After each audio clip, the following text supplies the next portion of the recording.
I'm Dave Moore, the mayor of the village of Greenhills. Glad to see all of you here. It's to celebrate our Arbor Day.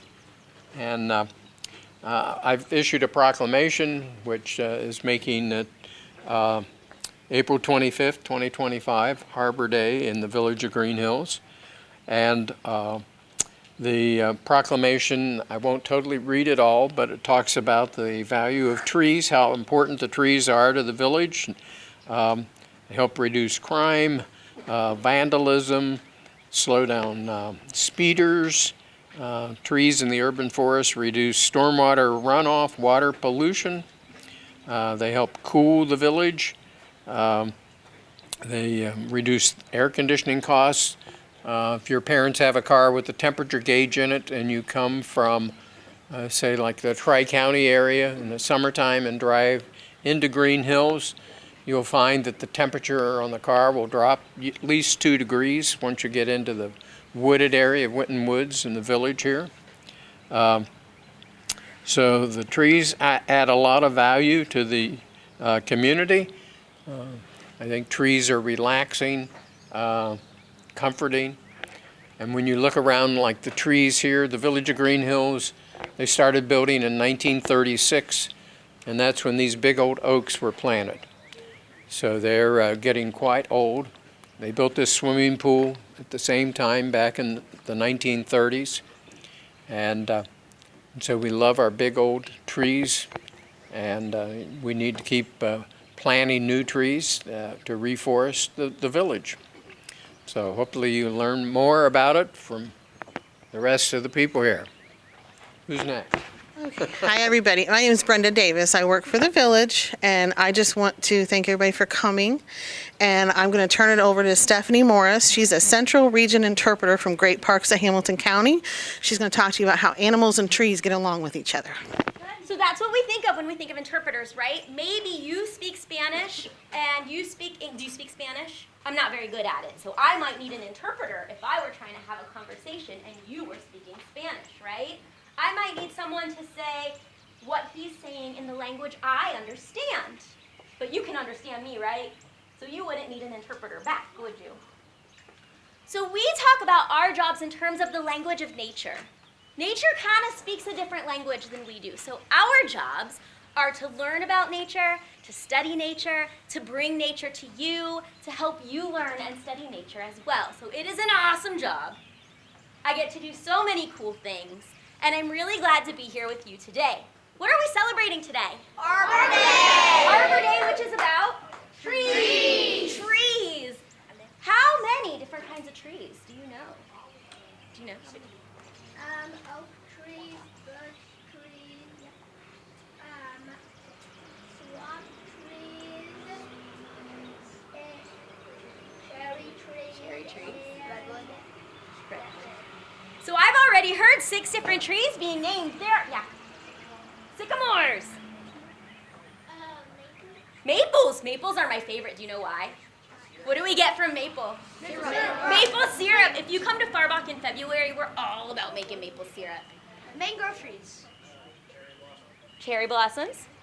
I heard mangroves. Do you know that school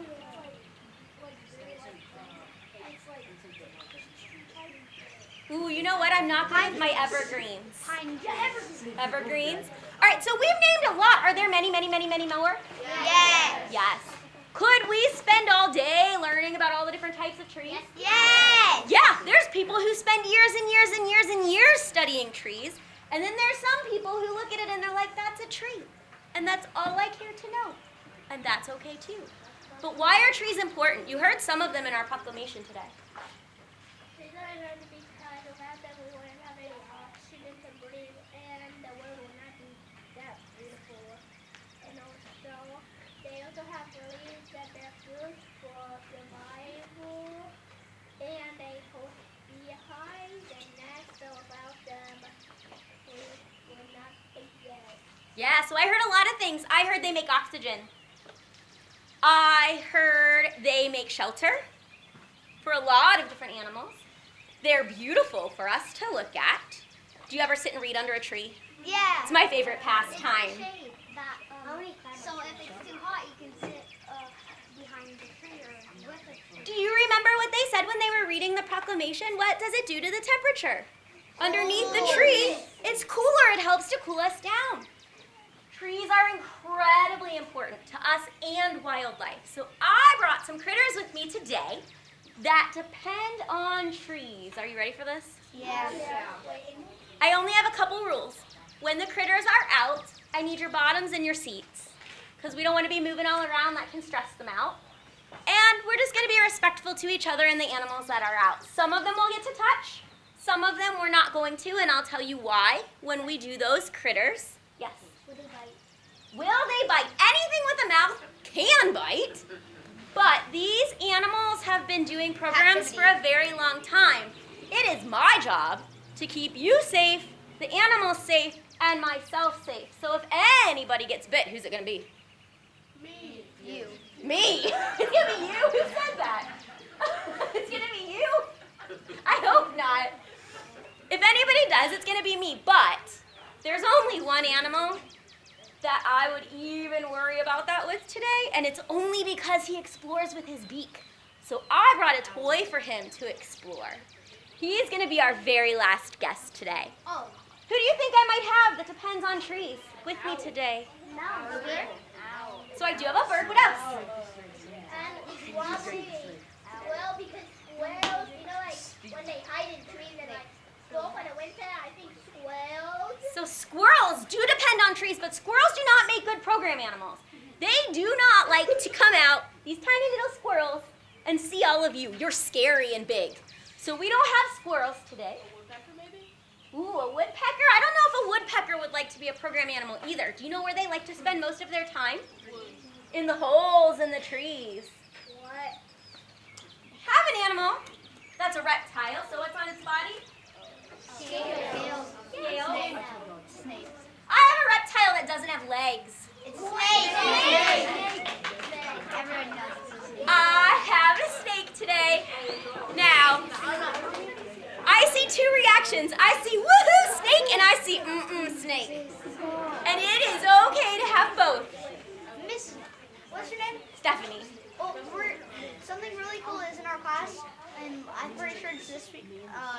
Next week, our teacher's gonna bring in her snake, and we're gonna get to peel it. Very cool. Yeah. Very cool. Can you put your hand up just for a minute? Let me get the critter out. I'm cooked, guys. I'm ready to have the fence. I wonder how big it is. So this is a snake car seat. Do you wear a seatbelt when you travel? Yeah. Do you have any siblings or cousins or anybody younger that rides in a car seat or a booster seat? This is how a snake travels. This keeps them safe. If I had this snake in the car today, and he got out of this cooler, and he squiggled his way under my brake pedal, would that be good? No. No way. So he travels in a bag. That way he doesn't get smashed, and he doesn't get injured, and he doesn't cause a traffic accident. What? I love snakes. Oh, here it is. You ready? Yeah! That's strike position. That's a strike position. Can we get to hold on? Touch him, please. Not yet. We gotta let him get used to us. That's a strike position right there. I'm getting close to the That's a strike position. I'm scared. I will know we're ready when our eyes are up here.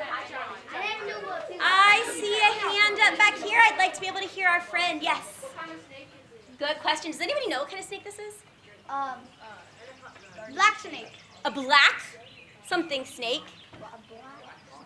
Ooh, it's not a black mamba. I would not be holding one of those. Mambas are pretty venomous. Do you think this one's venomous? No. No, what's your first clue? Blackwood snake. He's in my hands. Would I be holding a venomous snake? No. Would I put a venomous snake this close to you? No. No, that would not be smart. Yes. That's a strike position. Oh, good guess. He's not a python.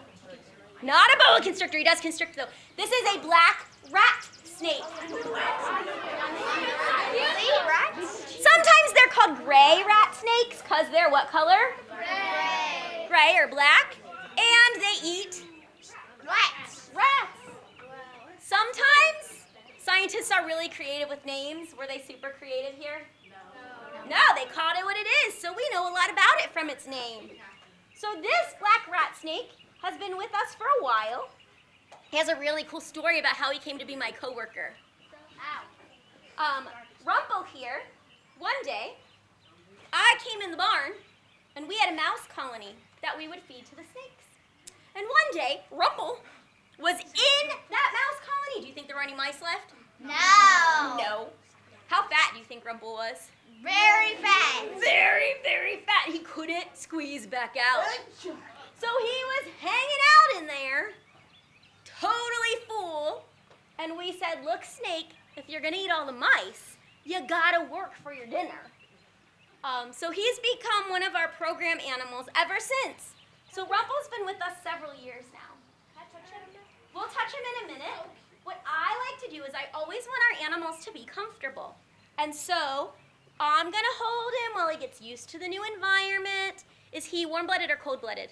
Cold-blooded. What does that mean for his body temperature? They'll stay in positions for a long time, so they'll get higher. It depends on the weather around them, right? So his body temperature very much depends on the air around him. Am I warmer than the air? Does he have to adjust to that temperature difference?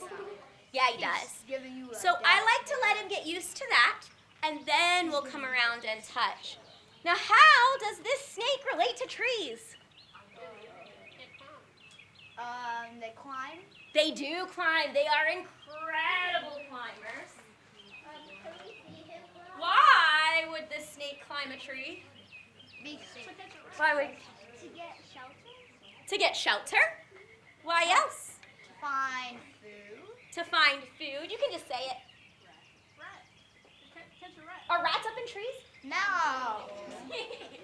Maybe. They're gonna mostly climb the tree to find food, but what kind of food might be up in that tree? Squirrels. Birds. Maybe squirrels? Birds. Birds and their, what do they lay in their nests? Eggs. Birds and their eggs. What's in that bag? Oh, So what I'm doing here is I'm just kind of making a model tree to see if she'll climb up it for us. You know what? I go back and forth. This one has not laid eggs, so I don't know. But she doesn't want to climb right now because I'm warmer. But they're going to climb up that tree. How do they climb with no arms or legs? They wrap around the tree. They wrap their bodies all around the tree and they squeeze. Do you think you could do that? Could you climb the tree without your arms and legs? No. That'd be a really, really hard thing to do, right? So our snake here is able to do that. They have these really cool scales on their belly. Can you see that? Yeah. In a minute. Those scales on his belly lift up and help him pull onto the tree. Shiny. Why is it shiny? This is the same kind of stuff our fingernail is made out of. Cartilage. So our fingernail, keratin, yes, they're made out of a protein called keratin. And so this is the exact same stuff. It's just thinner. When we grow, do you know what happens to our old skin? The shed. Our old skin sheds off. Does it shed off in one piece? No. No. How do we shed our skin? It flakes off. It flakes off. It becoms dust. Did you know that? Yeah. What about a snake? Can a It snake? comes off to one piece. A snake's comes off in one big piece. No. Is that his exactly? This is his. The skin of the snake doesn't grow. If you wore the same jacket that you have on today or the same shirt you have on today until you are my age, is it going to fit anymore? No. Could It's it- too tight for them, so they have to squeeze out and they Rub against roll rocks. in. Yeah, it's going to be too tight. They're going to squeeze out, and underneath they have all new fresh scales. I have a question for you. If I pass this around, can you be super gentle? Yeah. Super gentle? Yeah. All right. I've seen them before because Yes. where my grandpa and grandma lived, they have snakes. They have blackwood snakes there, and they shed. Yeah, so a lot of times we don't see snakes, but we'll see signs of snakes, like sheds, or what else might we find? What do animals leave behind? Eggs. Maybe eggs? Louder.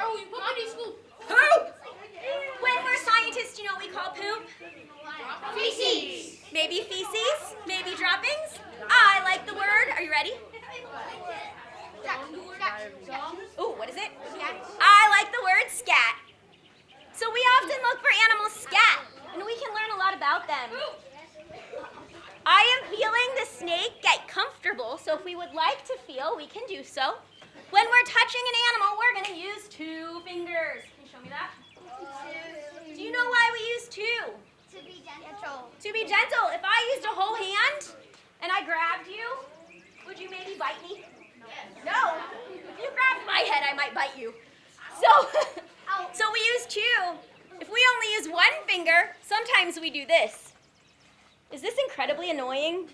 Yes. So we're going to use 2 fingers. And when we're touching a snake, remember I said their scales are like fingernails? Yeah, you gotta be What happens if you bend your fingernail the wrong way? It hurts. It hurts. So we're going to be super gentle. We're going to take our 2 fingers. Can you help demonstrate? Take 2 fingers. And you're going to go from the top of here onto this hand, down the snake, just like that. Oh, no. If you would like to not touch the snake, that is okay too. If you're a little nervous, that is okay too. While she's coming around, No, that's moving, but that's ladies and gentlemen, I can't hear everybody's questions at once, but while I'm coming around, let's try that again. So while I'm coming around, notice what she's doing with her tongue. What is she doing?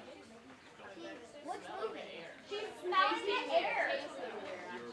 She has an organ called a Jacobson's organ that actually lets her smell with her tongue. Can you do that? Try it. Doesn't work.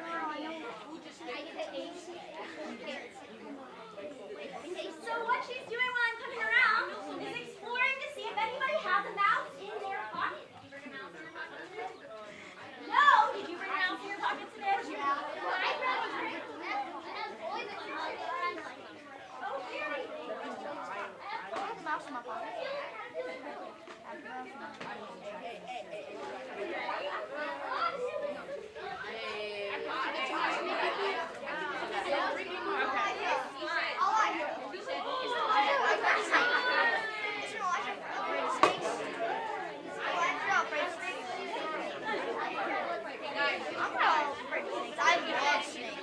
I do have something for this.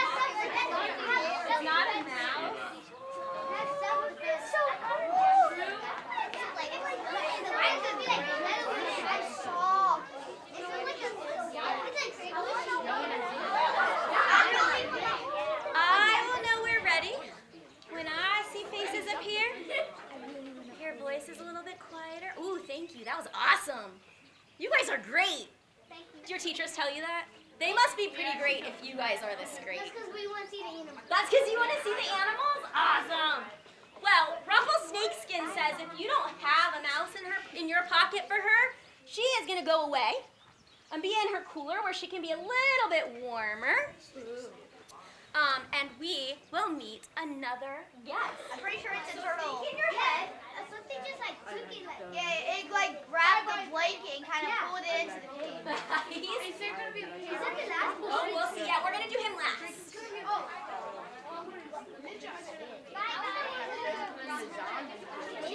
I have another reptile that depends on trees, but it doesn't climb them. Reptiles have what on their bodies? Scale. Birds have what on their bodies? Feather. Feathers, so he's not a bird. Is it a lizard? Turtle. Ooh, a lizard is a good guess. It's not a lizard. lizard. A gecko. They are a gecko. Frog. Froggy. It's not a frog. A frog. Turtle. I want to get warm.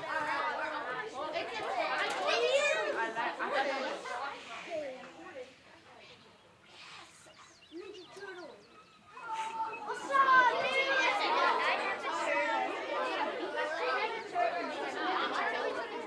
Who is this?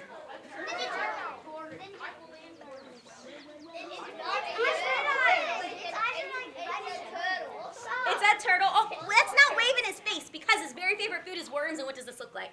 A worm. So, we're not gonna get old. he's not a spotted turtle. Good guess. A box turtle. He's a box turtle. I said that. What on earth does a box turtle have to do with the tree? Look for worms in the tree.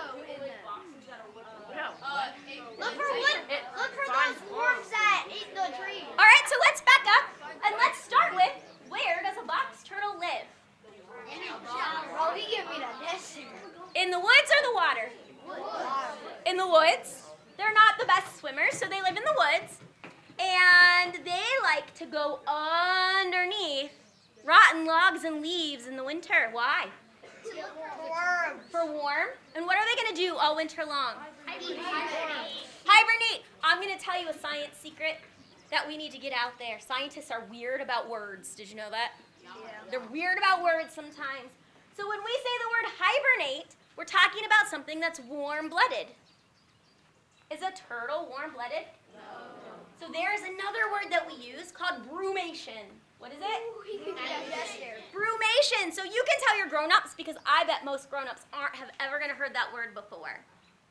So our turtle here goes underneath of roots, leaves, which fall from the trees, and logs, limbs that fall from the tree. As they get broken down into soil, they're warm. And that's where they go all winter long. What color is our box turtle? Brown and orange. Brown and kind of yellowy? Maybe a little orange? Our box turtle here can camouflage on the leaves on the forest floor. Wow. That way we never see them. That's why they're so hard to see. I would guess your grandparents probably have stories about finding box turtles. We don't see them quite as often as we used to, but they are around. What? They're not extinct. They're almost. So they were called a species of concern. What do you think that means? Endangered. Not quite endangered, but we were watching them, right? And so their numbers were going down, and now they're coming back up. Can you think of any reasons why their numbers might have been going down? Maybe poaching. People loved these as pets. They live a very long time unless you are going to keep it for 80 years. It's not a good idea to have a turtle for a pet, but it's not even legal to have these guys for pets. Deforestation. Yeah, we're taking down trees. What are we sometimes building where trees used to be standing so we can drive our cars to school? Roads. So when we're building those things, we're separating where this animal lives. Now this turtle, he knows where his water is. He knows where his food is. He knows where his shelter is. And if I build a road, what does he have to do to get there? Walk. Cross it, right? And what does he not know to look out for? Cars. Some people see turtles crossing the road, and they want to help. Do you know how to help a turtle cross the road? You pick it up and put it over on the other side. Which way? If he's going that way, which way do I put him? Because he's going to turn around and go back if I put him the other way. So if you are helping a turtle cross the road, make sure it's safe. Make sure your grown-up is okay with it and are helping you. And then move it in the direction it's going in. If it's a snapping turtle, maybe just leave it alone. How do you know it's a turtle? Snapping turtles have very different shell shapes. See how he's got this dome? And he's not going to get much bigger than this. A snapping turtle is flatter, and they've got bumps on the back of their shell. They look like dinosaurs. They're very cool. Does he like cactus? Does he like cactus pads? I don't know if he would eat cactus pads. Is that another? Now this box turtle is clearly very comfortable flying. Would a box turtle from the wild fly like this? No. No, this turtle's been doing this for a long time, so as long as I have his belly supported, he knows that he is safe. But somebody once asked me if he can leave his shell behind like they do in cartoons. What do you think? No. It's their spine. It is their skeleton, right? So this is his spine, and these are his ribs. We have spine and ribs, right? Yeah. I'm going to pass this around for you to look at. How did we get this? Can we pass it on? How did we get that? Does anything live forever and ever? No. No, so if things don't live forever and ever, they're eventually not alive, right? Yeah. And when they're not alive, do we sometimes find things in the woods? Yeah. Yeah. And is that a way that we can learn about these animals? Yeah. Yeah. Now, he can't leave his shell behind, but his shell also tells me he's a boy. Does anybody know what about his shell tells me he's a boy?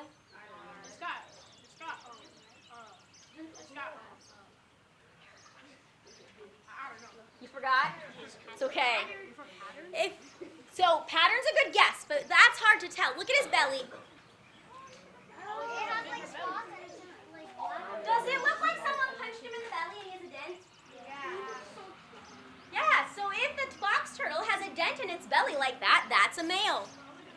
If this were a female box turtle, she would be flat on the bottom. While you're looking at his belly, you also see this line right here?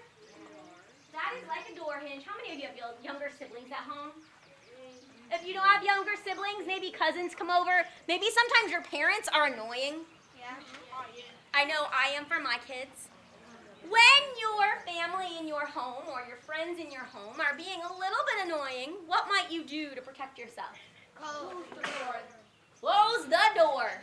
Use my fist. He can close his door, he can pull all the way in and close these two shelves and then close this gap, and he's all the way tucked in there. I don't know about you, but in my house, there's a gap like this underneath my doors. Yeah.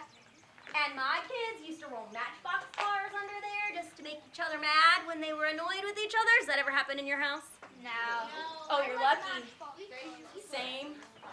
So sometimes there's a smaller space and maybe you could pass a note. His door is closed so tight you couldn't even pass a note in. Not even a piece of paper would fit between his shell. Why is that important? So he can't get hurt. So he's fully protected. He can't get hurt. That's okay. Yeah. So predators, sometimes ants might come along while they're hibernating because they're in that warm spot. Do you think ants might eat the turtle? Yeah, do you think that helps keep him out? Yeah. Yeah. So it helps keep him safe while he's hibernating. I'm going to bring him around and let you feel him. How do we feel? Remember his very favorite food is? So we're not going to squiggle our finger. I'm going to turn him this way. And I'm going to let you feel two parts, his shell and his foot. Now he can feel us touch him. There are nerve endings in his shell. So be nice and gentle. He is moving because I turned him around and he's like, excuse me, I was going that way. Oh, it feels so weird.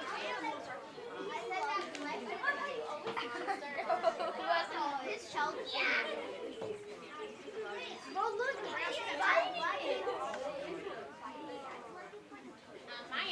So while he's coming around, I have a question for you. If you were to have a dancing competition with a box turtle, who do you think would win? Me! Raise your hand if you think the turtle. Raise a hand if you think you. So those of you who think turtle, why? because they can snap your fingers. Because they can hide that. Because they can hide in their box? And they can snap your fingers off. He cannot snap They our can break fingers it. off. You did my water bottle. So he cannot snap hard enough to hurt us very much at all, even if you wanted to. But he could do a breakdance thing, maybe. I've never seen that happen. These are not the kind of turtles you want to make turtles out of. So here's my question. Tell me about his backbone and ribs versus our backbone and ribs. His backbone and ribs are really not. His spine is stagnant, and ours can be made. Yeah, it's fused together. It's stuck in place. So show me your best dance moves. Oh no! Right. See how flexible we are? All right, now pretend you're a turtle. How would that Going look? back. The turtles are just like.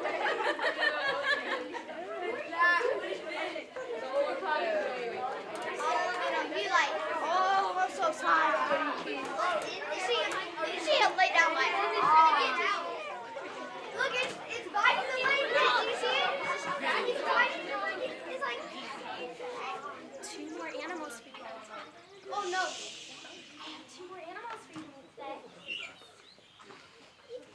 And both of these animals depend on trees in different ways. One we're going to get out kind of quickly. I'm going to bring him around. We'll talk a little bit, and then we'll spend more time with our final guest. Is it that one in the box? That's my favorite coworker, and everybody knows it. This is the bird. All right, so our very next guest is this guy.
do you know?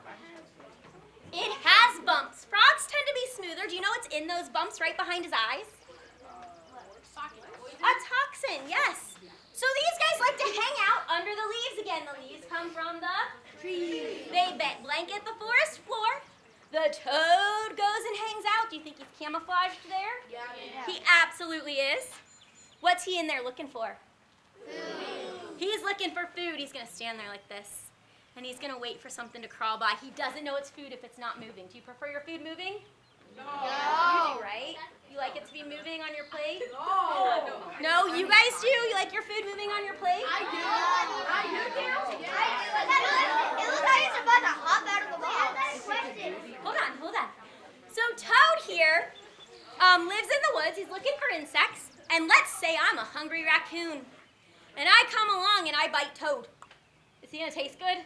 No! He's going to make my mouth feel really bad. And he's going to taste disgusting. And what am I going to do? Spit him out. Am I ever going to eat another Toad again? No. Look at his. If I come from behind and I'm a hungry raccoon and I pick up Toad, do you know what it's going to do?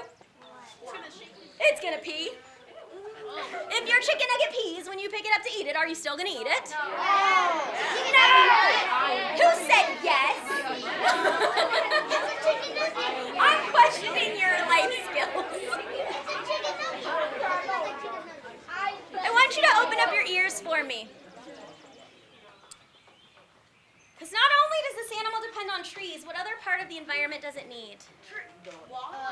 Needs water. Oh, okay. Quiet mouths, open ears.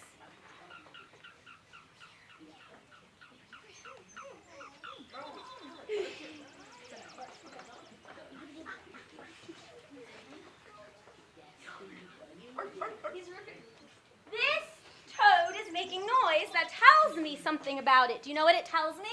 And he don't want to be picked up. Doesn't want to be picked up.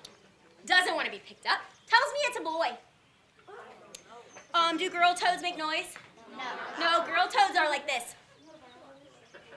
Like real girl. Like real girls. Your teachers might have another story about that. So Toad spends a lot of his time in the woods. And then when it's time to find a girlfriend, he's going to go to the pond and he's going to sing his most beautiful song. Do you know what his most beautiful song sounds like? Ready?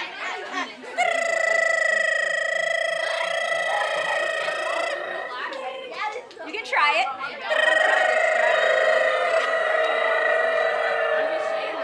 Very nice. And so, all right, and the Toad chorus is done. Very nice. So Toad comes.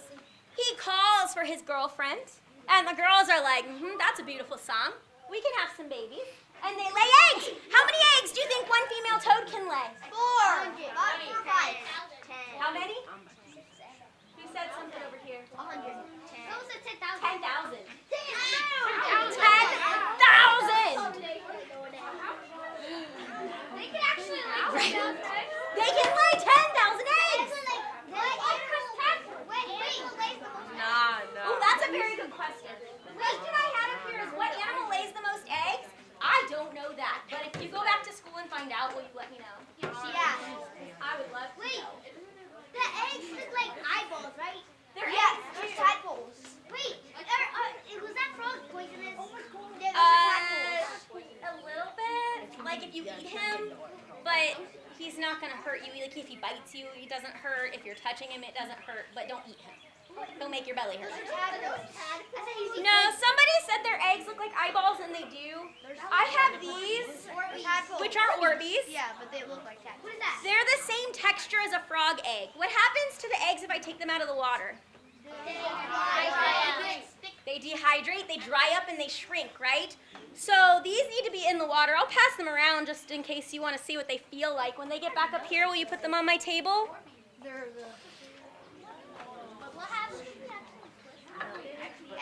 Are we ready? Yeah. For the specialist of all of the guests? Look, it's fighting. It's a bird. I have to get my bird snacks ready. Oh, it's a bird. It's a birdie. It's a birdie.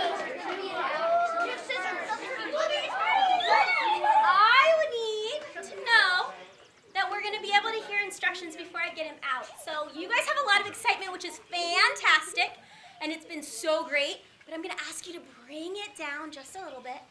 When the bird is out, can we use quieter voices? Yeah. Thank you, and make sure you keep your bottoms in your seat for me. Now, sometimes when this bird comes out, he opens its wings. Whose job is it to keep everybody safe? You. Mine. So do you need to worry about it? No. No, I've got it under control. Just use it with the peacock. You think it's a peacock? Yeah, I think it's a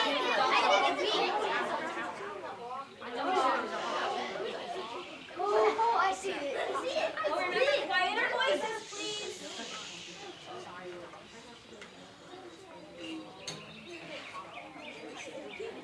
You made a mess in here. It's an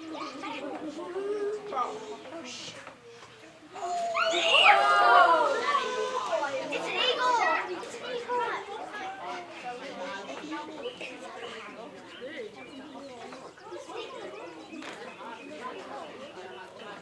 I don't want to be so frightened. I don't want to be bit.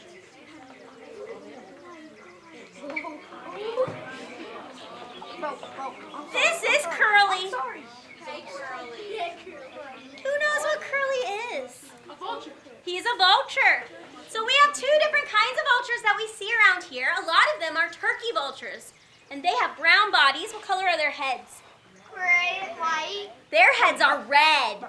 So Curly is not a turkey vulture. He is named for his color. What do you think we call him? Black vulture. A black vulture. Now, do you think that you should ever get this close to a wild vulture? No. No, Curly has a very unique story. Vultures nest on the ground underneath trees. They build their nests out of sticks that come from the trees. So Curly, when he was a baby, was in a nest on the ground. And somebody thought that the parents must have abandoned the nest because they didn't know that birds build nests on ground sometimes. Now, do you think he was really abandoned? No. No, but do you think that person had the right heart, was trying to do the right thing? Yeah. I think so. But they hand-raised him, and vultures are social. Have you ever seen vultures just in a whole big flock? Yeah. Sometimes they're on the power lines, or not the power lines, but the radio towers that are on the side of the road. Sometimes they're on street lights, or they're circling all together. They need to learn how to do vulture things from their parents. Did Curly have vulture parents? No. No. So because he didn't have vulture parents, could he learn how to be a vulture?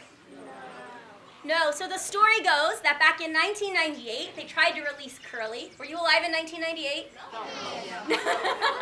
They tried to release Curly, and he kept coming back to where people are. If you're having a picnic and Curly comes and steals your sandwich, is that a good experience? No. No, is that safe for him?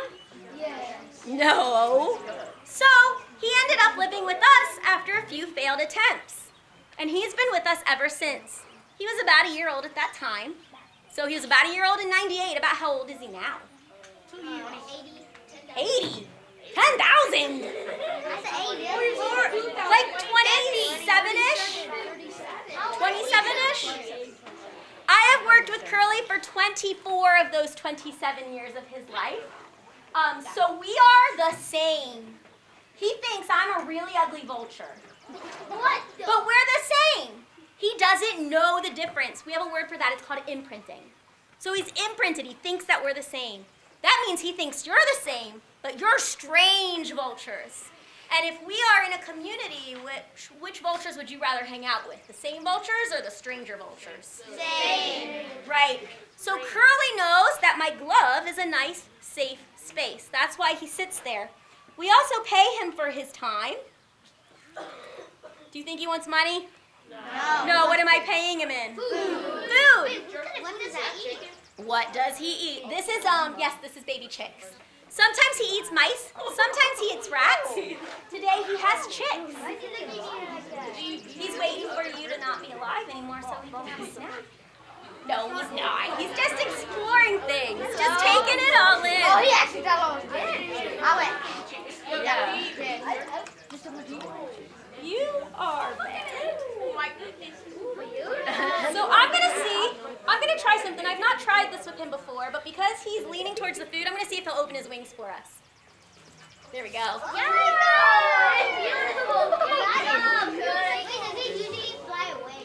No, he has a flight enclosure. There we go. So, when we're working with wild animals, do they understand what we're asking of them? No, we have to first convince them that we are safe and they are safe. And then what we do is something called shaping. So Curly, it took a long time for him to learn that you're safe, right? Because he would not want you this close to him in the wild. But once he learns that you're safe, I can use food to reward behaviors. So that is the first step in teaching him to open his wings in a program. So when we get back today, I think I'm going to see if I can't get him to learn a cue for that. Wouldn't that be cool if we could just kind of open our arms as an audience and he would open his wings? So Curly is a really good dinner guest. You should invite him to lunch today. Okay. What do you think he eats? He eats dead, stinky, gross things. Maybe. Dead deer, dead raccoons, super dead, stanky things. Now, That one eats a party. Does he eat pizza? does he eat pizza? Yeah. Not unless it's covered in dead, stinky roadkill. That one? Can I ask that? So, okay. So, I'm going to bring him back.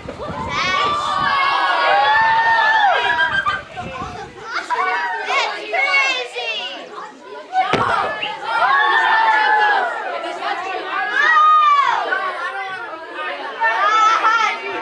I need our voices lower. The microphone scared him.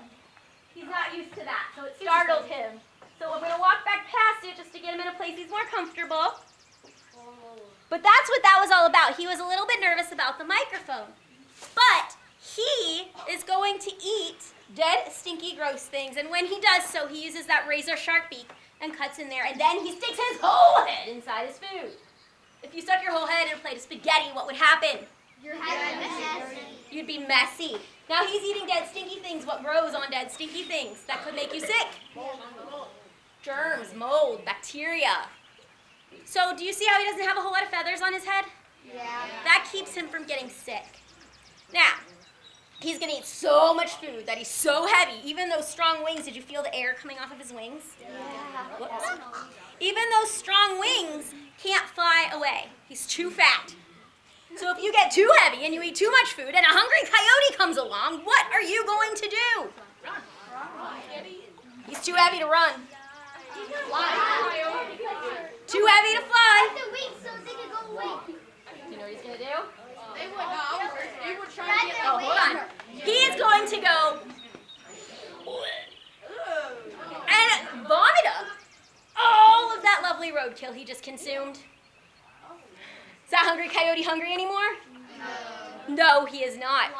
Now, his legs are also gross. So they drop. Yeah, I dropped a piece. I'll get it in a minute. So his legs are also gross from standing in his food. So do you know how he cleans them off? He goes to the bathroom on them. What? And that also doubles as his air conditioning. It cools him down. He can't sweat like we can. Gonna invite a vulture to your next lunch? No. So, Wait. yes. Why is there like green stuff in like you see that? Like the green stuff? Green stuff? Yeah, like in the feathers. Oh, on his beak? No, on the feathers. On his feathers? He rolled in some poop. It happens. Stay away. Don't vultures, do they eat? Touch it. They eat bones. They'll swallow things. He's a chimpanzee. If the bones are real thick, they won't eat them. So he got bored in the car and tore all of the newspaper lining his crate up. So he's playing in there. Are you ever destructive when you're bored? Yeah. Vultures get incredibly destructive when they're bored. So when he lives with us, do you think he has all the things in the wild he would have? No, so we give him things like toys. He likes to chew on tassels. He likes to explore with his beak. I can put it in there. Now before I end my time with you today, I want to show you these. Oh. Has anybody seen these before? No. Yeah, I see the passport. So Great Parks puts these out. There's 23 different parks and preserves now that you can visit with your family, with your friends. And this is a little kind of like an activity guide. It's got a map of the parks. And then it's got, like for each park has a page. If the park doesn't have a page, there's like a little list in the back. And so these you can take with you and fill them out, and when you're done, you can return them to the parks for a little prize. What prize? And I don't know what that prize is. It changes depending on what they have available and whatever our marketing team has ready at that moment in time. But I do have enough of these for everyone. I don't know if teachers, do you want to take these or do you want me to hand them to everybody? Okay. So we'll give them to your teachers and they can pass them out to you when you get back to school. So thank you all for being a wonderful audience. If you ever come visit Winton Woods or Farbach Warner is my home base. But if you ever come visit those parks, come and look for me. Tell me your experiences. I'd love to hear them. But thank you so much for being here today.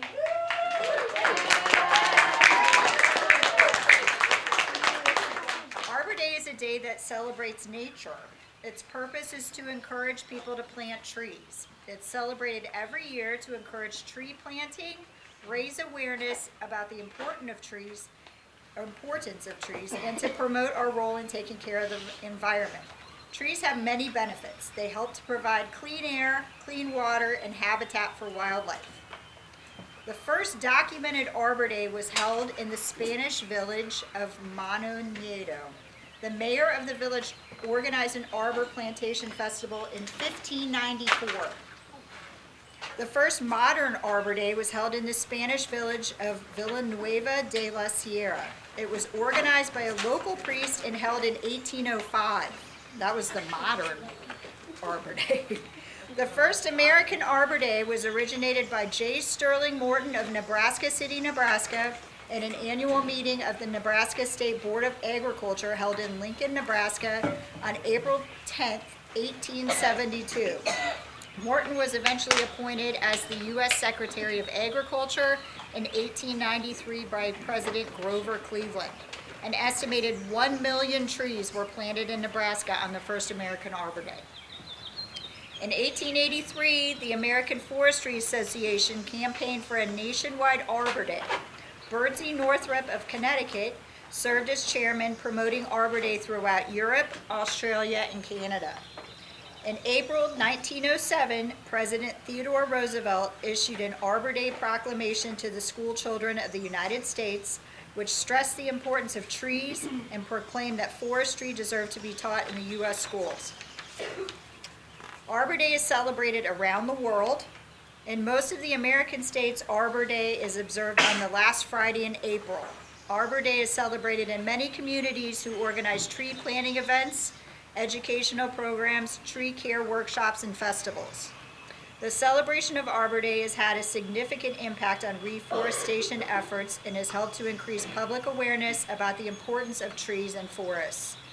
The Arbor Day Foundation was established in 1972 in Nebraska. The foundation is a global nonprofit that inspires people to plant, nurture, and celebrate trees. They have worked with communities to plant more than 500 million trees since its creation. Their efforts have stretched across the globe to promote reforestation, urban forests, and natural disaster recovery. Trees are incredibly important to all of us on Earth. They support our health and the health of our planet. Trees provide homes to animals and some people, and bring beauty to all of our neighborhoods and landscapes. They have even been shown to promote peace and reduce stress in all of us. Planting one tree makes a difference. Let's try to make every day an Arbor Day. Thank you. Said my name's Neil, and that'll become important later. Today is what? Arbor Day? Arbor Day. It's about planting trees. When's the best time to plant a tree? Spring. 20 years ago. What? 20 years ago is always the best time to plant a tree. So here, this was our former golf course, and we have big plans and goals to make it into a park. So today, it's gonna look very pretty with a little pond, walking path. So today we're planting a tree as the park gets developed. So in 20 years, you can bring your family out and say you saw that tree when it went in. We're gonna talk about oaks a little bit. I heard you talking earlier, a lot of you know a lot about trees. We're going to focus on oaks, which are very, very, very important. Come in two groups, red and white oaks. The one we have today has two names. I told you my name's Neil. Is that my official name? Is that my real name? No, it's not. Don't laugh. My name is Cornelius. But my common name, my short name, my nickname is Neil. That tree has an official name, Quercus lyratus. The reason Quercus means oak, lyratus, because the leaf has some resemblance to a lyre, which is an instrument you've probably never seen and never will, but it's a stringed instrument from a long time ago. I think it looks more like a lute or a violin. So that's this tree, Quercus lyratus, like a lyre, very distinctive leaf. So I want you to remember these. As you look around, you can impress your friends and family and tell them what that is. It has a common name, like my name's Neil, called an overcup oak. What do oak seeds look like? Little tiny balls.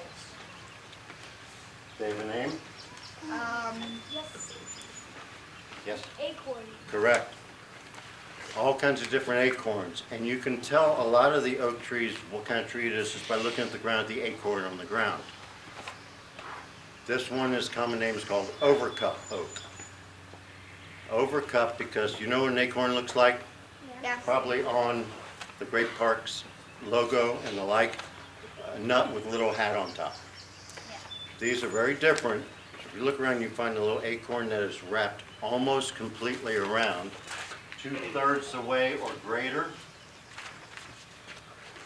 That's an overcup oak. Oh, I see those above. The reason we have named that tree the official tree of Greenhills because there is, over in the A and B section, a very large group of street tree plantings of that tree, and it's not used very much. So you have an acorn, then what happens? Falls to the ground. If it doesn't get eaten, turns into this. Not too impressive, is it?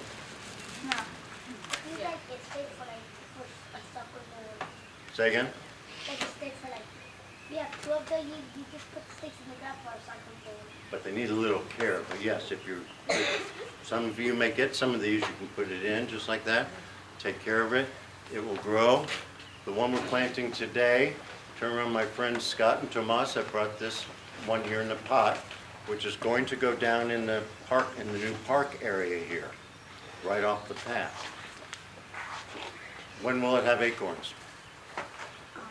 20 years. Correct, 20 to 25 years. So you could stand under there for a long time, never see an acorn. But once it does, it feeds a lot of the animals Stephanie talked about. Oaks are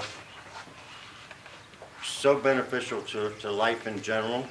We're providing things that Stephanie talked about, some food, some coverage, not a lot of bees and the like, but it does feed a lot of moths and butterflies, things like that. Yes? Aren't there seeds inside the acorn? The acorn is the seed. Oh.